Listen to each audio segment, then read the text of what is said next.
Galatasaray stunned Liverpool, Atletico and Real hit 5, whilst Monaco and Villarreal hold Man City and Juventus respectively, as we saw European champions PSG outclass Barcelona in the second week of the UCL match day. Welcome back to European Extravaganza, and without further ado, let's get started with the second match day.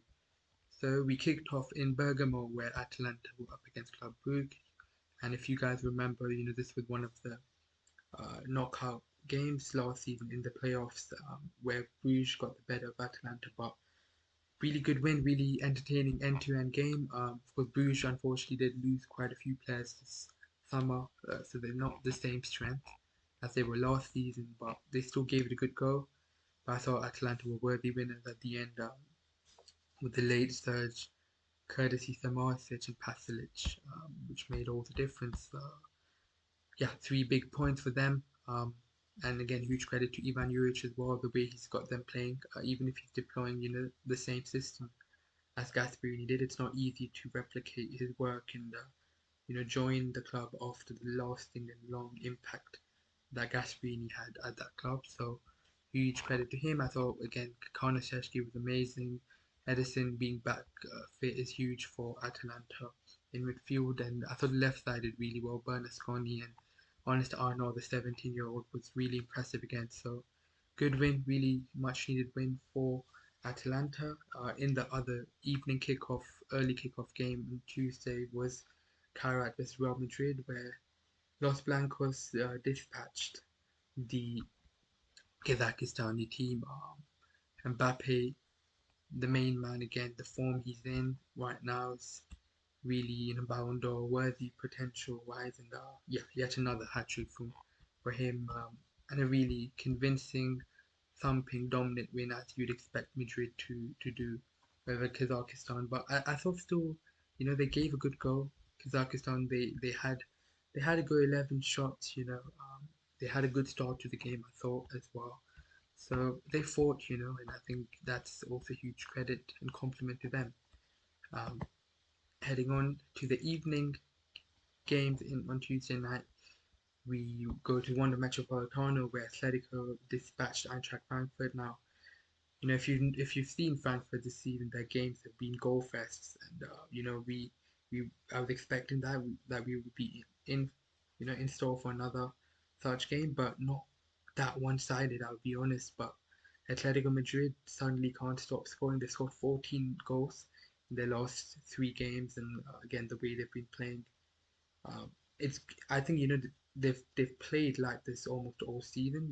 Even if you look at the games they've dropped points in La Liga early season, be it Getafe or Rayo or any of the games you can look at it. They should have won all those games really. They dominated a huge portions in majority of those games, but they were lacking the finishing touches. But I think in the last couple games, that's been all coming together, and they've just been a little bit more decisive and clinical in front of goal in the final third.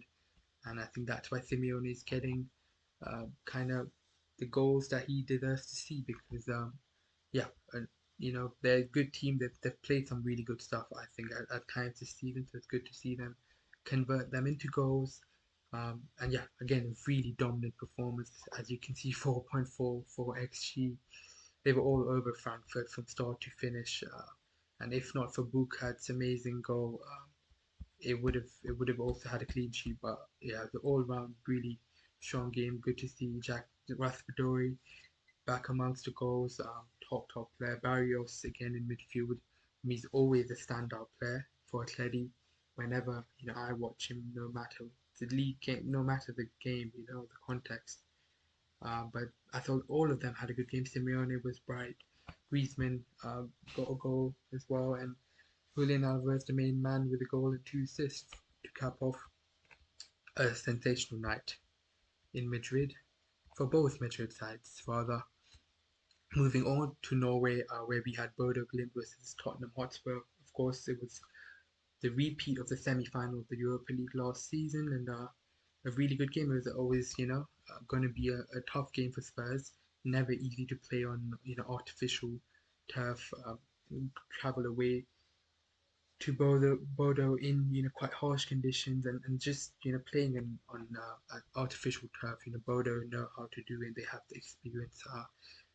But yeah, I honestly think Tottenham got away with one in this game. Bodo were I thought head and shoulders a better team.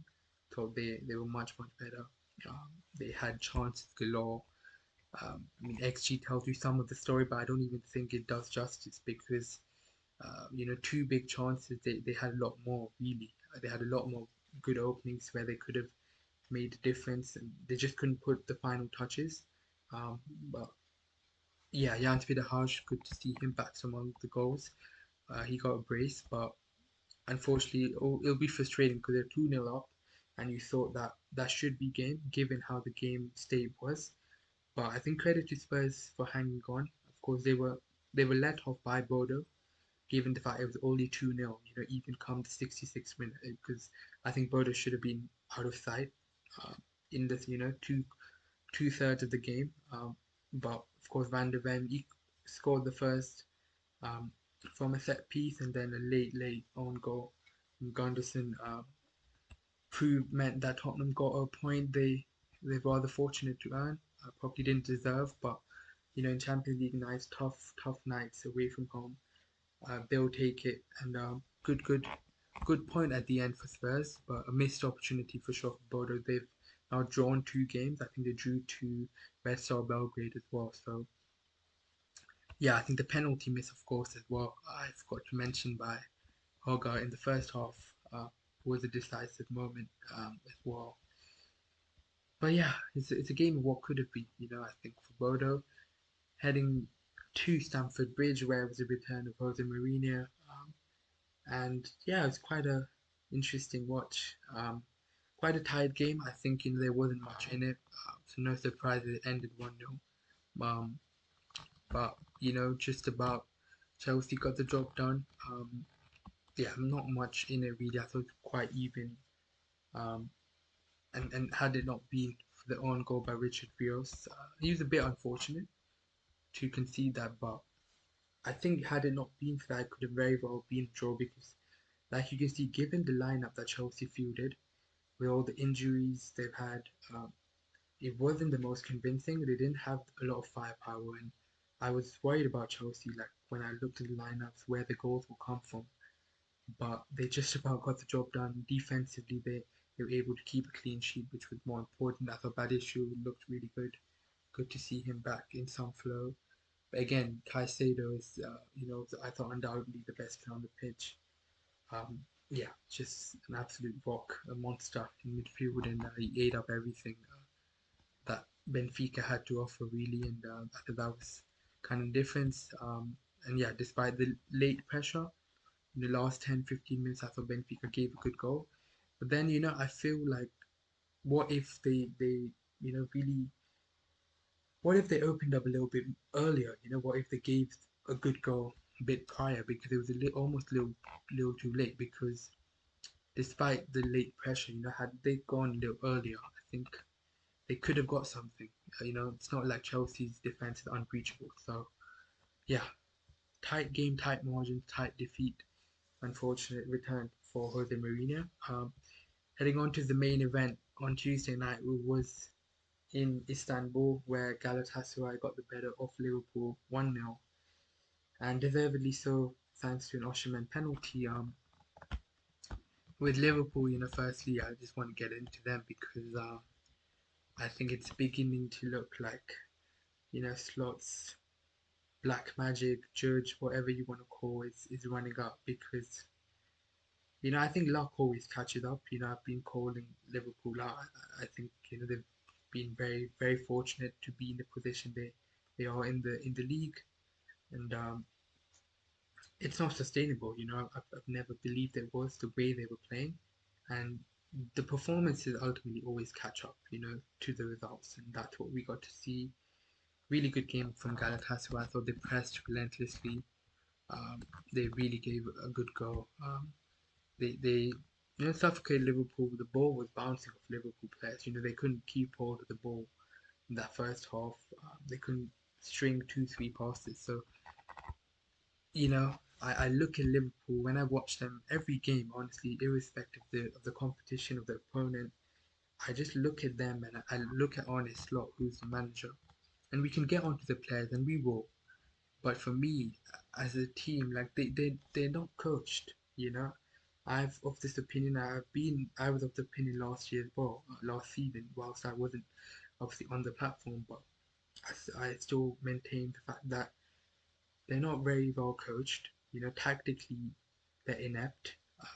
I don't really see players being given clear instructions, clear roles. You know, a lot of their players look lost out there. They don't know what to do, or whatever slots plans are. They're clearly not able to execute. You know, because even in their wins, they've been that jammy and that fortunate that you can't make much of it.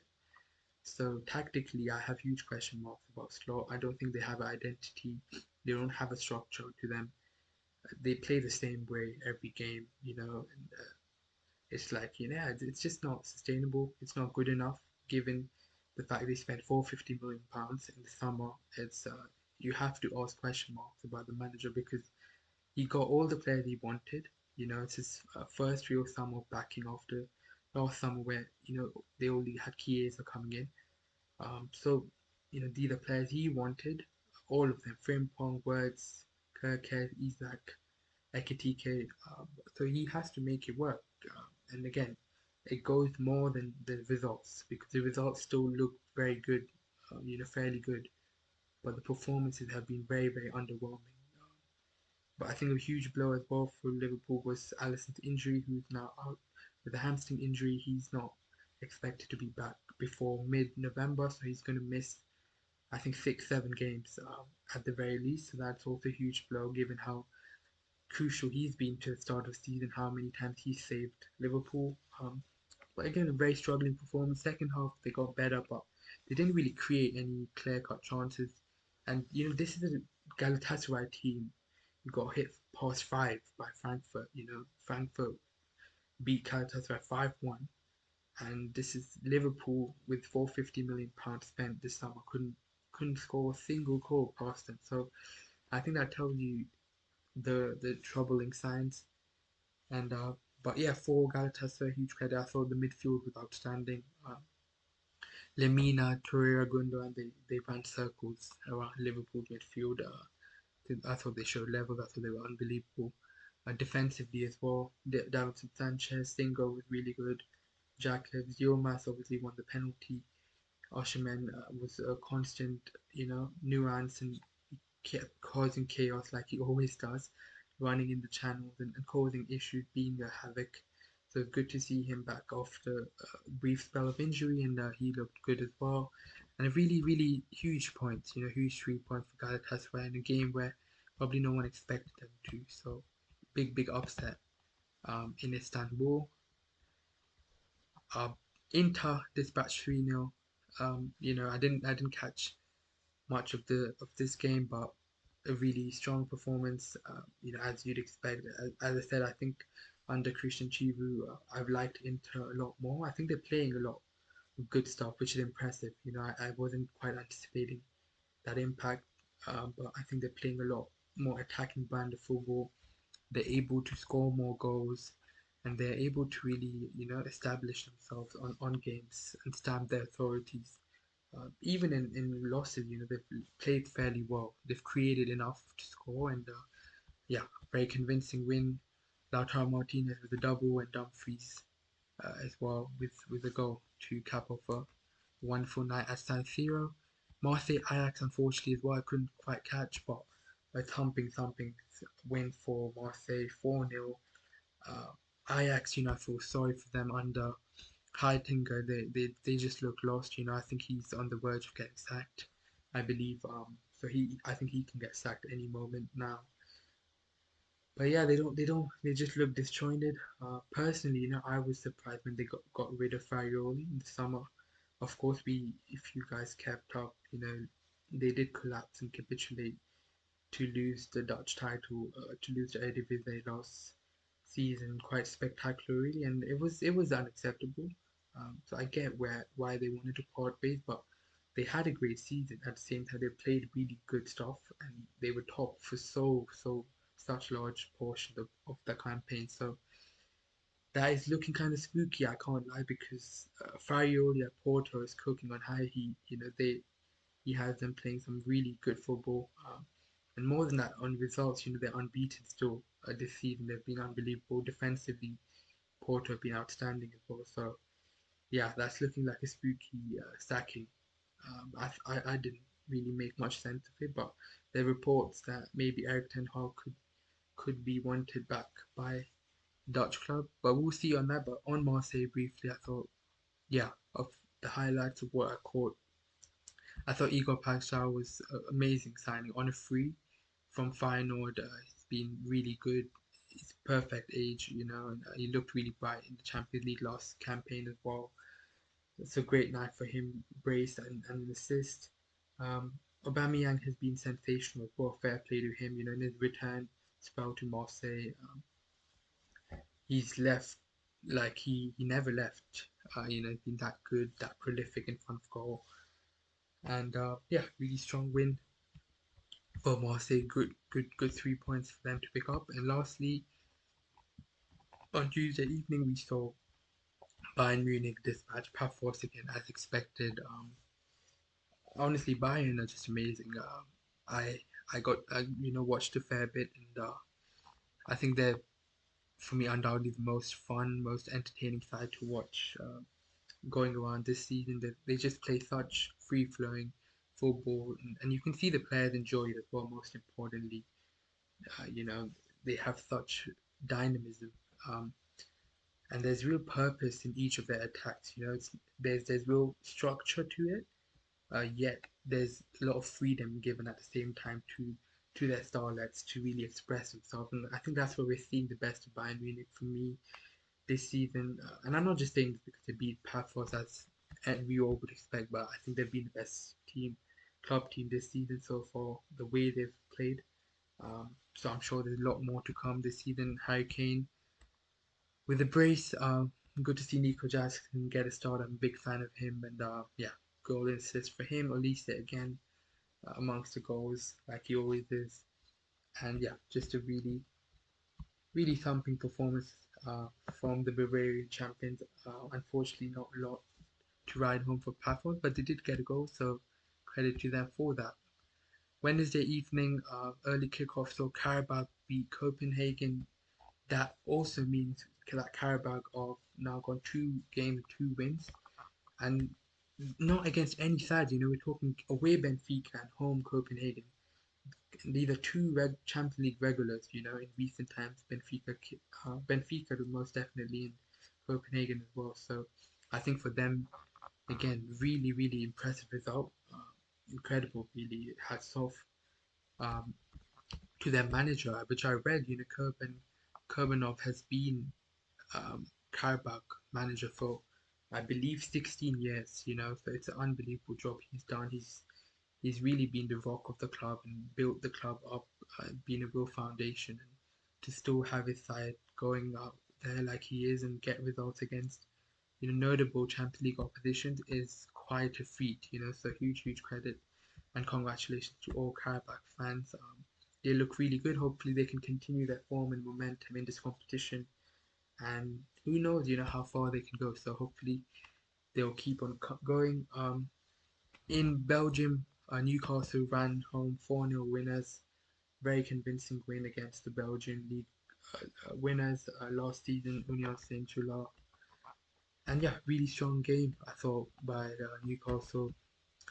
Again, Gordon, good to see him back amongst the goals. He's had a bit of a goal drought, this year, calendar year, and good to see him amongst the goals. Tomato with the goal as well, and yeah, really strong performance. I thought they were very thumping all around. Not much to ride home, unfortunately, for the hosts.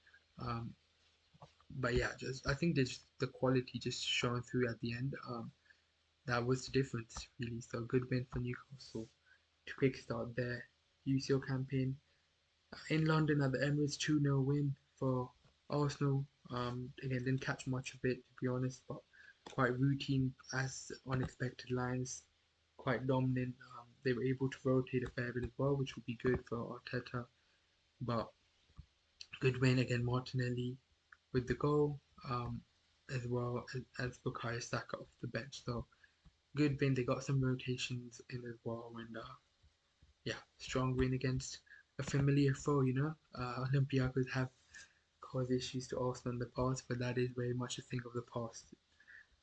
Moving on to the main event on Wednesday night, a game we were all looking forward to um, at the Olympique, Barcelona hosting PSG. Now, unfortunately, if you all were keeping up, there were quite a few injuries, quite a few key players, be it Rafinha, be it obviously PSG with a lot more. Um, Obviously, also Juan Garcia as well for Barca, which is instrumental. For PSG, there was no Dembele, no Joao Neves, no Kvaratskhelia. These are huge, huge players. The whole front line was rotated. Very much a second string PSG team. It wouldn't be a stretch to say that, but I thought again more than the scoreline, more than anything, just the performance I thought was unbelievable. I did not see it coming, given the players they had out, and even had they lost, I don't think it would have been an excuse given how pivotal these players we're talking about. But I thought PSG to a man was sensational. They pressed like dogs, like demons, like they always do. But again, the quality we saw, I thought in the final third was very impressive as well. I didn't expect that. I think Mayulu is a seriously good talent. He took his goal really, really well to level things up off the ground.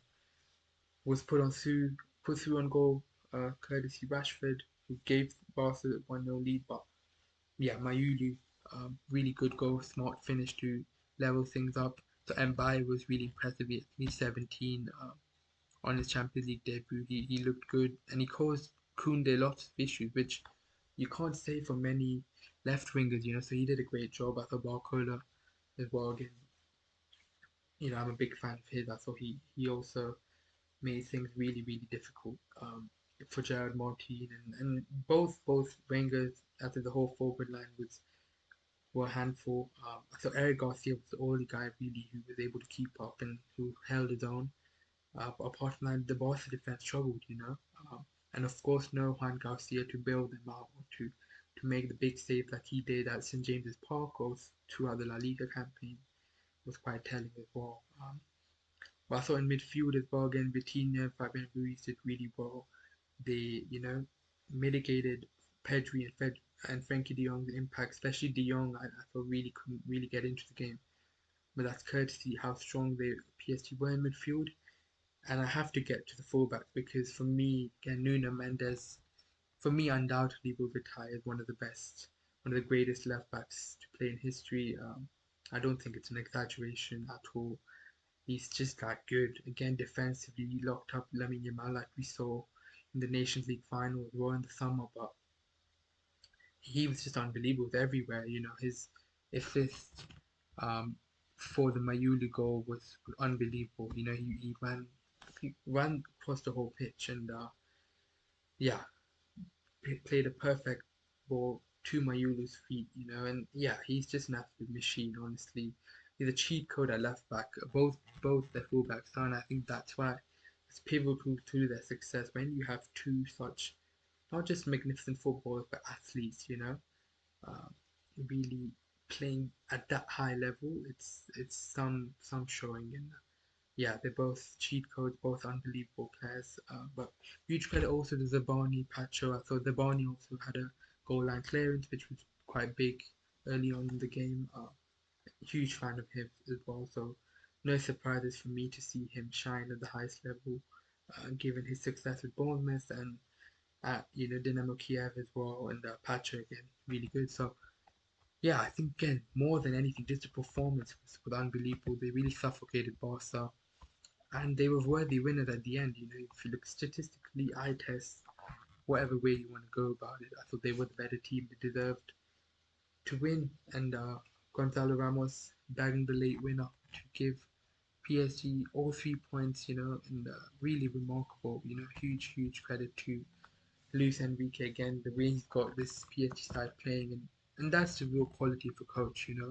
Despite so many key pivotal players, I don't think you can remove 3 or 4 like of any top side's best players, and they struggle, understandably so. But PSG probably an exception right now to the case, given how well they coached and how well the clarity, in role definition is for all the players and the system they play. I think everything to a T. They've got it on lock, and all the players just very comfortable and they understand everything. So yeah, really unbelievable win for them. Under the circumstances. In Leverkusen, they were held to a 1-1 draw against PSV.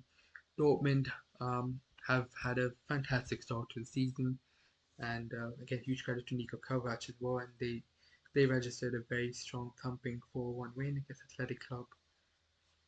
Yeah, really strong performance of what I saw. They're quite clinical, of course, and not. I thought 4-1 did flatter them a little bit, but I think that's a sign. That's a sign of a top side in form. They were decisive. Really good game. I think the back three is just cooking. It's working really well. It's a good fit stylistically for a lot of their players. And I think defensively they're much better for it going forward. Ryerson, be it whoever. I think Ryerson has been really good. Svensson, Chukwuemeka, Adiemi, I think is doing a lot better in central zones, and Girassi being the top number 9 he is always months ago. So yeah, really strong win for Dortmund. They look good under Niko Kovac, and good stuff for them. 4 points in 2 games. Moving on to Monaco, where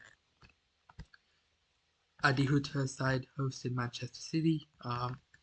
And yeah, quite a frustrating game for Manchester City. I thought they were outstanding for large parts. They definitely dominated the game. Um, of course, Ireland opened the scoring courtesy Guardiola's brilliant looped ball, but Holland still had a lot to do, and he made it look easy. Teze then scored an absolute screamer past Donnarumma from 30 yards out, blasted it into the top left corner. But despite the Monaco equaliser, it was all Man City really for the first half. Very dominant. They could have scored a lot more. Foden came close. Reinders came close. Uh, before Holland finally, put finishing touches and put them 2 goals to the good. With a Nico O'Reilly assist and a great header by Holland. Really impressed. Again, Holland, man, like honestly, we've run out of adjectives. He's that good. In this game, again, like, the form that he's in, again, it's much like Kane and Mbappe, really Ballon d'Or level form because he only had 2 chances. That's the funniest thing, and that's been quite a familiar story in quite a few games. It's not like he's previous seasons, where he's getting a lot of chances or he's had a lot of BCM, but he's just being so decisive. He's in that sort of flow. So 2 chances, 2 goals. He's just that freakish and freakishly good. So yeah, City looked really good. I thought 2-1, and then second half as well. I thought they dropped off a little bit. Monaco grew into the game, and of course, 1 goal leads are never comfortable. They're always dangerous. Um, City had the chance to kill off the game. Tijani Wanders hit the ball, so he's very unlucky not to score on the night. He came close multiple times. Um, but then, was for me the real farce of the game. And again, I don't like to do this, but it's becoming a constant. We've spoken about referee at extent. Across leagues. I don't think it's at the best state. Unfortunately, that's also transpired in the Champions League. Again, the penalty that Monaco got gifted by the Spanish referee was rather false because whilst it's a risky challenge by Nico, of course it is. He got the ball, ultimately, as the still can suggest as well. But even in real time, if you guys watch with a clear deflection, there's clear evident footage that Nico got the ball, which is why Dyer couldn't head it. Otherwise, it could have been a different story. So he got the ball, the clear deflection, and instead it's also you can see in the still uh, Dyer heads his head into Nico's shin. So again, I don't know under what reasoning, what logic The referee decided to give a penalty, but at this point, it's hardly surprised given the state of refereeing. So I thought, Monaco was rather fortunate. City, less so, quite unfortunate to not come away with the win because I thought they deserved it. But not to be frustrating point, good point for Monaco, and they move. Moving on to Naples, where Napoli hosted Sporting Lisbon, and really good game again. Honestly, yeah, quite a fun watch. Napoli ran out 2-1 winners at the end, deservedly so. Um, and it's Hoyland again back amongst the goals. He's been on fire since he's joined from Manchester United, and yeah, just being very decisive, which is good to see because at United he was fairly wasteful as well, but he's got a new leash of life under Conte. You could see the confidence is flowing, and he's really on top of his game. Honestly, looking very bright, and he's very decisive. But I thought Kevin De Bruyne was the star man, was the man of the match. Um, 2 assists. I thought it was so good. Both assists were amazing. The way he makes it look easy. He just casually gliding past players for fun, even at his age at 34. Both assists were pinpoint, and really Hoyland couldn't miss. He still had to, put the finishing touches, but yeah, huge credit to him. Also, Vanja as well, I thought made a big save right towards the end when it was 2-1. But really good win. Again, I thought De Bruyne was the star man, and he really inspired Napoli to all 3 points. Lastly, we had Villarreal hosting Juventus, and again, I thought the pick of the games, arguably not just off Wednesday night, but off the match day was really end to end. Villarreal are one of the best teams to watch this season. They play such exciting and good brand of football that Marcelino have them playing in it's a really open game, really end to end. Of course, Mikatse been top signing from Lyon, and he put Villarreal a goal up before Juventus were able to turn it around very swiftly after half time. Gatti with an overhead kick, and Conceição with another very good goal. Smart finish from him. And I thought Juventus came out really strong after half time because first half was all Villarreal. It could have been more, but you know Juventus held on somehow in the first half. But second half, they really, I thought, stepped it up. They picked up the pace. They got the 2 goals, and then it looked like they were going to head to 3 very good points away at Villarreal, which is not an easy game. But it wasn't to be, as former foe Renato Viega headed home the equalizer from a corner and celebrated as well, which rightfully so, despite being a Juventus player on loan for 6 months last season. I thought again, he wanted Juventus, of course. He wanted to go back, but the club, couldn't afford it, unfortunately. But yeah, really good game. I saw a lot of standout players. I thought Mikauta was unplayable first half. He was sensational. I thought Pepe again being, a really smart piece of business. He's been so good now for a couple of seasons for Villarreal. Gay was really good in midfield. So defensively, Rafa Marin also looking really strong, really good. Uh, in across this season, I think he's been very nice. But for Juve, I thought again, Conceição I think was a huge difference maker coming off the bench, and I thought he made a sizable difference. But I thought Locatelli had a good game as well, and of course Gatti got a decisive goal. So that was that of Champions League match day 2. Let me know in the comments below how your teams went about. What were your favorite moments, key takeaways in match day 2, and how your favorite teams fared, how your favorite players fared. Do let me know in the comments below, and do like and subscribe if you did enjoy. And take care, love and guidance, and I'll see you in the next one.